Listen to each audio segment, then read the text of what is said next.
Namaste. 24th of November 1926, the day of the Siddhi in Sri Aurobindo's life.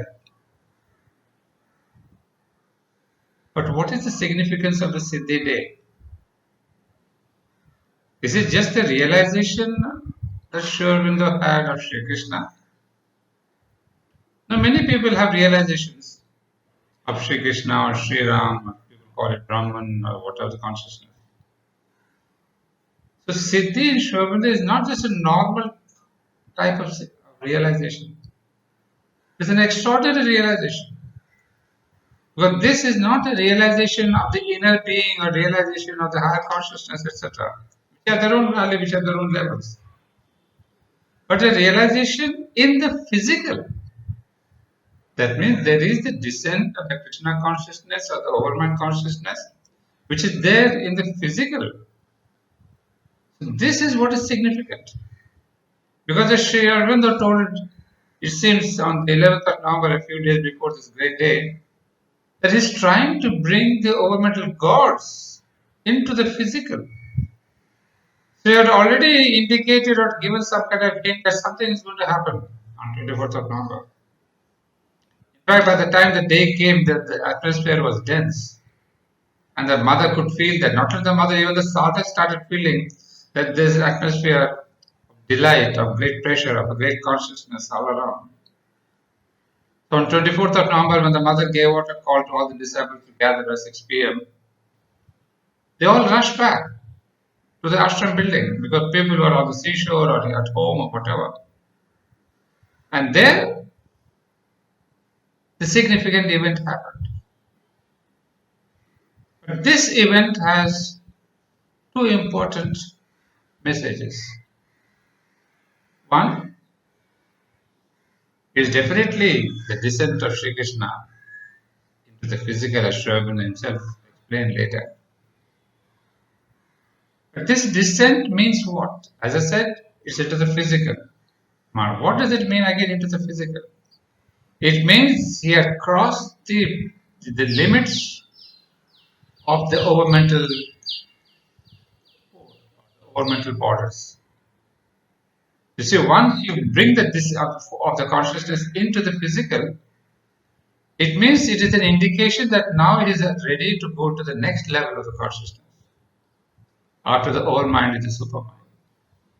So the journey towards the supermind began on the level of the physical. Of course, on the level of the consciousness, he had already done the journey before. But the journey means in the physical, he wanted to bring the supermind into the physical. That began from that day onwards. Now this event throws light on something else. In Indian philosophy or belief, especially the belief of the Dashavatara, we all know that this Kurma Avatar, Matsya Avatar and all that. But what's important is that most of these avatars, in fact all of them till the descent of Sri Krishna, were the incarnation of Mahavishnu. Why do we say incarnations of Mahavishnu? Because in India we have two lines of the descent of the Supreme Consciousness.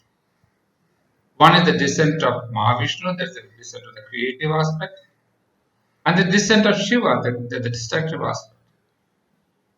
Now, what do we mean by the destructive aspect? Is the world going to be destroyed? No.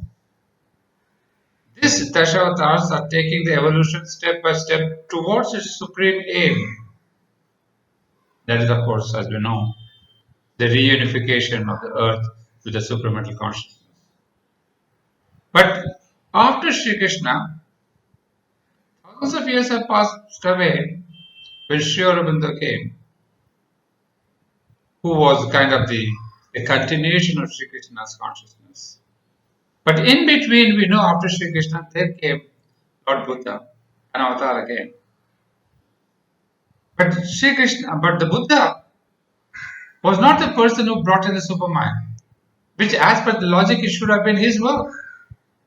But no, he was a descent of the power of Sri Krishna or Shiva, the aspect of Shiva.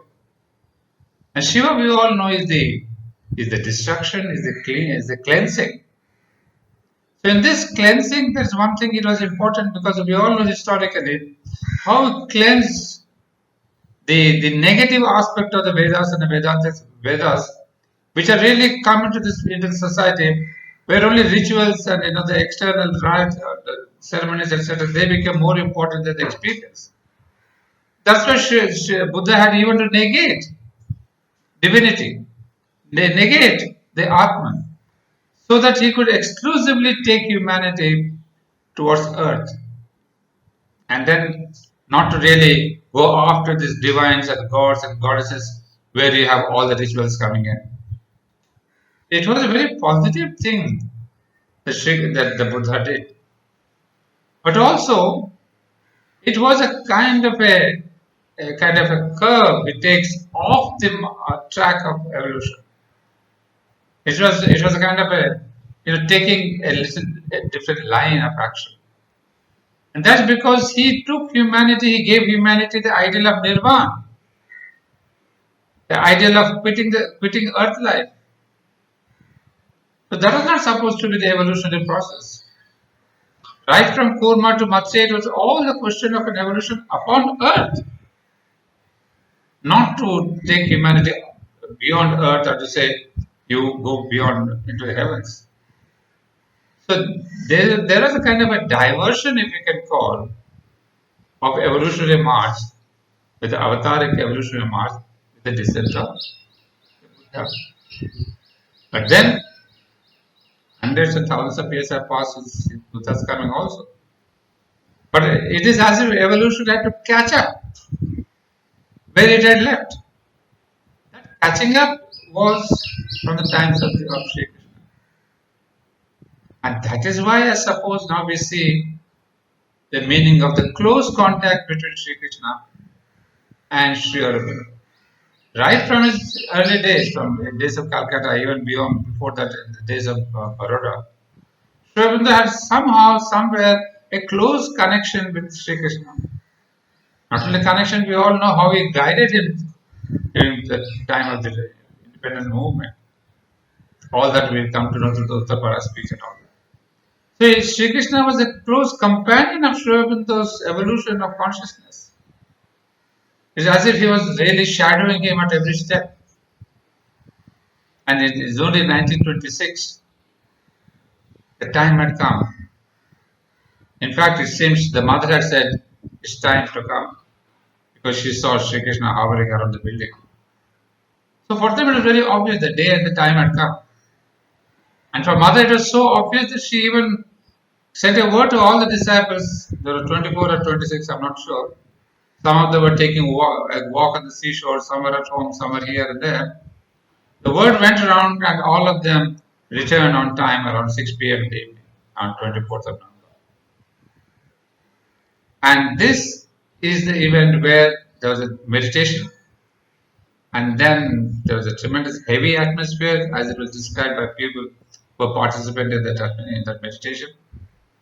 And then suddenly one disciple exclaims that the Lord has descended into the physical today. It's so obvious that even a disciple could understand that the Supreme Lord has descended into the physical of Sri Aurobindo. It was so obvious. Well, this was the meaning of this descent. But that is part one. As I said, there are two parts to it. So one is a continuation of the avataric works as resumed. So from the Overmind, there began the ascent to Supermind. The Supermind realization, the physical, was now guaranteed. Of course, almost 25 years of labor had to be put in, because it is only 1950 that there was the descent of the supermental consciousness into physical. But there is a second part to it. See, on that day or that time of meditation, Sri Aurobindo sat on the chair, and the mother sat in front of him on his right side. And Sri Aurobindo had constantly his hand over the mother's head, as if to indicate, now she is going to be in front and I will be at the back of the sadhana of the world. So in a way that indicated already the withdrawal. That indicated already mother is going to be in the forefront of the work of this transformation, of sadhana, of even building up the ashram. That's when the Sri Aurobindo ashram took its birth. So that was an indication of the mothers coming forward. But all these years from 1920 to 1926, she was behind, helping the sadhaks and all that. But that was a momentous day when she came forward and took over charge of the ashram, the inmates. And Sri Aurobindo had indicated that all of you, those who want to approach me, you have to approach through the mother. That brought him a whole sea change in the life of the sadhaks, the rhythm of the ashram. And that sea change was the mother started going around, visiting people, making departments. I mean, the ashram world had begun. Slowly, things started happening. Now, what's the significance of that? Is it just the mother came in front? No, there's a deeper significance. It is the mother is the Shakti, the Mahashakti.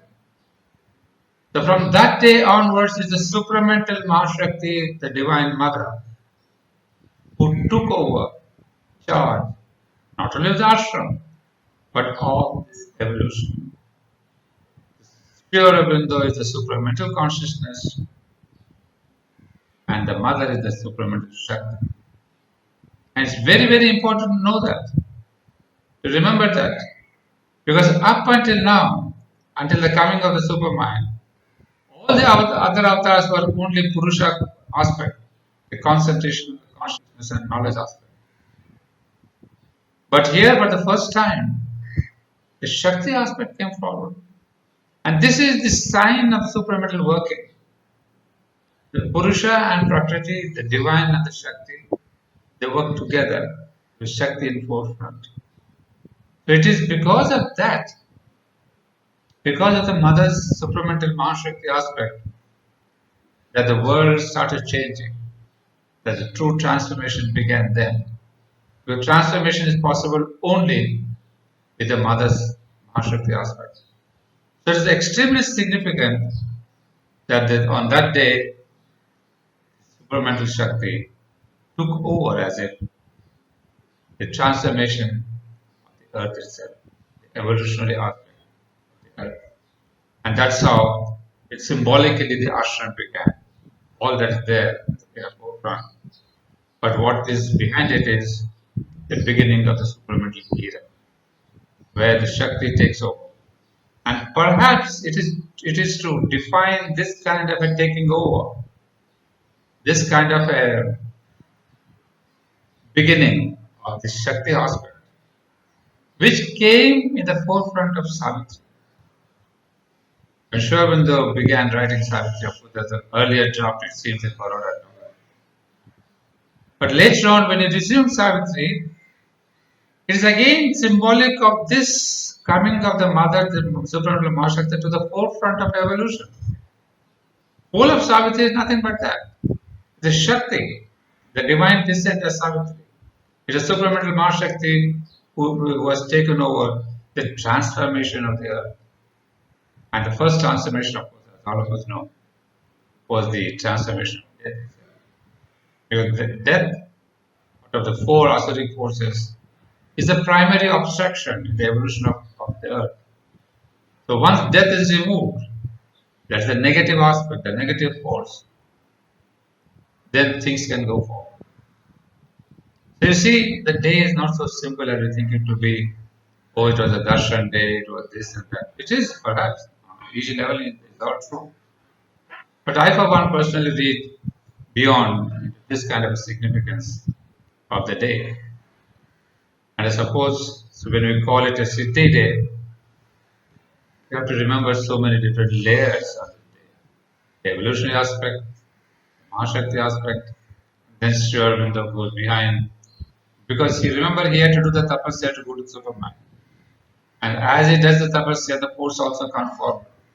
It's not that the mother started the supramental work on 25th of November 1926. So as Sri Aurobindo grew in his level of consciousness towards Supermind, so did the mother aspect come and forth. And actually, as we all know from mothers of breathing, but after 1950, when Sri Aurobindo had brought down Supermind into the physical, she started her yoga of transformation of the physical from then onwards. So that is when the real Mahashakti started working on her own. Because without the Mahashakti coming here as the physical, there could have been no evolution of the earth. And this is exactly what happened. Savitri too. Savitri is a supreme love, supreme grace, who has taken this form, the human form, in order to take earth beyond death. The death of Satyama represents. That's why Savitri, in one line, is exactly what Sri Aurobindo writes in the Mother. I would call it Savitri, the call, the grace and the call. The whole of Savitri is just these two words, is the grace and the call. The call of Ashwapati for 10 years or for 18 years of the book of Savitri is only the call. The second part is the grace. So you can see we can read so many things into this single day. And all Sri Aurobindo's work, which was really majorly in Savitri, is but a symbolic manifestation of the ascent of consciousness after this day. But maybe I'm reading too much. Some of you may agree or may not agree. But that's what I feel is the deeper significance of this day, 24th November.